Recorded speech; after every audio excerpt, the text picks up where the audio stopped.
தமிழக வெற்றிக் கழகம் என குறிப்பிடப்பட்ட மீனவர்களின் படகுகளுக்கு உதவித்தொகை வழங்க மறுத்து எதேச்சதிகார போக்குடன் அரசு நடந்து கொள்வதாக நடிகர் விஜய் கடிந்துரைத்துள்ளார். திருநெல்வேலி மாவட்டம் கூட்டப்புலியில் தமிழக வெற்றிக் கழகத்தை சேர்ந்த மீனவர்கள் தங்கள் படகுகளில் தாவேக என எழுதியிருந்ததால் அரசு தரப்பில் உதவித்தொகை வழங்க முடியாது என தெரிவித்துள்ளதாக குறிப்பிட்டுள்ள விஜய், மீனவர்களை மாநில அரசு பயங்கரவாதத்தோடு நடத்துவது வன்மையானது என கடிந்துரைத்துள்ளார்.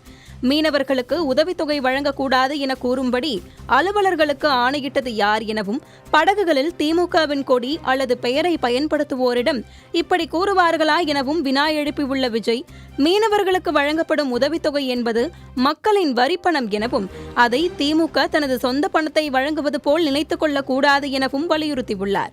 இதுபோன்ற செயல்களை தமிழ்நாடு அரசு முற்றிலுமாக கைவிடாவிட்டால் மாபெரும் போராட்டத்தை எதிர்கொள்ள வேண்டியிருக்கும் எனவும் விஜய் எச்சரிக்கை விடுத்துள்ளார்.